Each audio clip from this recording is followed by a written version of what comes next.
Happy Hump Day, everybody. Andrew Callahan and Matt Vautour here from inside Gillette Stadium as we, like everybody else nearby, is dealing with pretty awful weather. But, however, it's a happy vibe inside the building where the Patriots are getting ready for the Rams. They practice inside their bubble today. First practice getting ahead of the Super Bowl. I would say it was probably light, but we only caught a glimpse of the first few minutes. And so basically for the Patriots now as they get ready, it's about getting to know the Rams, and they've only, of course, said complimentary things.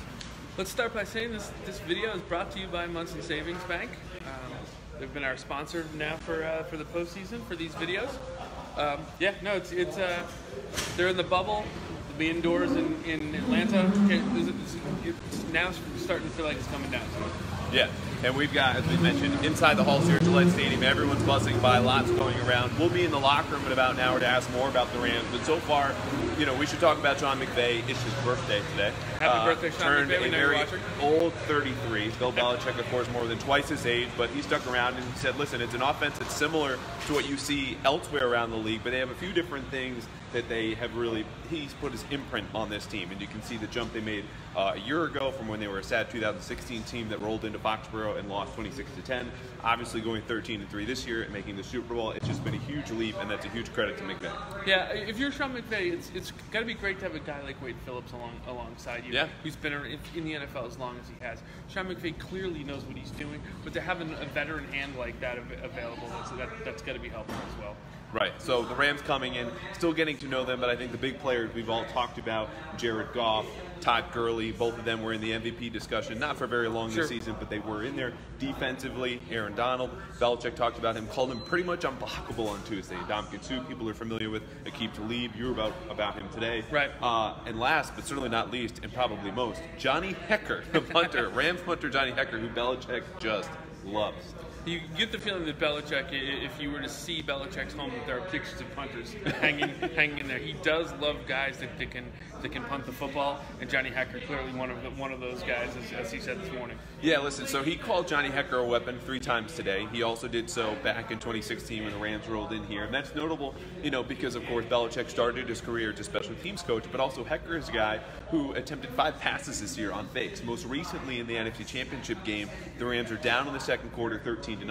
He completes a pass to keep one drive going, to go down and score, and of course come back and win 26-23. Yeah, so that was kind of a momentum play that was huge. It really was. So you have to figure the Patriots are going to attempt to be all over this, because where would you of course, expect a play like that? But in the Super Bowl, everything on the line, you're not holding anything back. So they've got to be ready for Hekker, and it's part of joke. You know, you kind of take Belichick saying that, but overall, I think it speaks to a special teams unit the Patriots definitely have to take seriously. Yeah, you remember last year that when the Eagles pulled out trick plays in the Super Bowl, you empty the vault. Yeah. Like anything that might help you get a first down, anything that obviously would help you score points, you go to. And he's a weapon. He is in that respect a weapon, as he's a punter that you can trust to throw a decent pass. Their special teams coordinator, John Fossil, son of Jim Fossil, former Giants coach. So again, you talked about Sean McVay surrounding himself with Wade Phillips, a guy who can handle defense. Fossil, likewise, special teams widely well regarded for the Rams on that side of the ball. And offensively, of course, it's McVay's system to run. So they've made leaps and bounds. And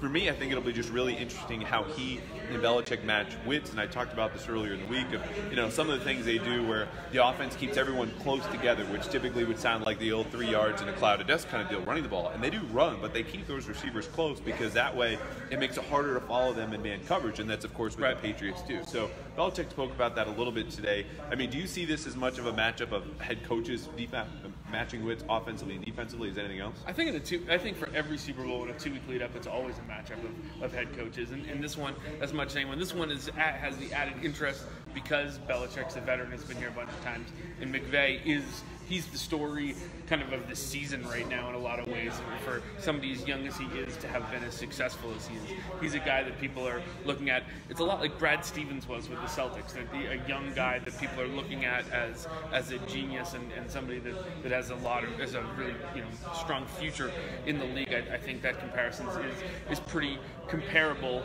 I think those two guys are pretty comparable when you look at where they're going. I think it's not only a matchup of what the game plans are coming in, but how they adjust to each other's to adjustments game plans. Yeah, absolutely. And look no further back than, of course, the AFC Championship game. The Patriots come out with a better game plan. They shut out the Chiefs in the first half. It's 17-7 going into that fourth quarter, and the Chiefs say, okay, you want to play all that man coverage? Here comes all these screens. And you had some offensive pass interference that weren't called. Calls went back both other ways, but they knew what kind of plays they needed to go to defeat the Patriots. Lo and behold, get 24 points out of it. So it'll be a constant evolution. And the Rams weren't good in the beginning of that game, and the way they evolved against the Saints played a huge role in them coming back to win that game. Yeah, one last note, because of course the guy coordinating and executing this entire offense is Jared Goff.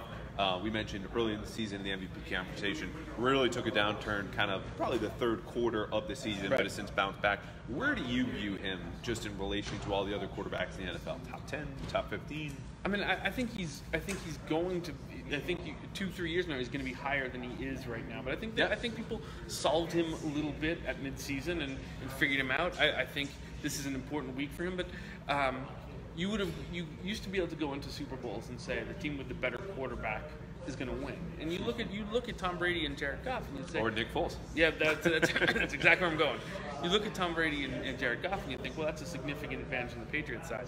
If you look at what Nick Foles was able to do last year, and maybe that's not quite what it was.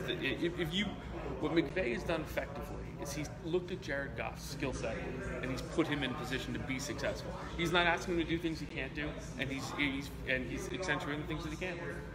So top 10, top 15. he's getting there. I don't. I'd have to run through the numbers, but he's probably not top 10 yet. Probably is top 15. Yeah, I'm going to say top 12. But again, as you said, it doesn't really matter. Belichick's spoken about this. We'll hear the Patriots in just under an hour when we go into the locker room, say it too. Experience doesn't matter. It's just how you're able to execute on that Sunday, and that is all tied to what investment they're going to put in from a preparation standpoint, from a practice standpoint, of course, dealing with us, the media, all next week, as we will be there with questions, and that starts today. So a good way to start off the first of 2 Super Bowl weeks here. For Matt, I'm Andrew signing off from Foxborough. We will have more coverage for tomorrow, courtesy of Munson Savings Bank, and it's going to be a long time, but it's going to be good leading up to Super Bowl 53 in Atlanta. Yeah, looking forward to it, absolutely. See you then.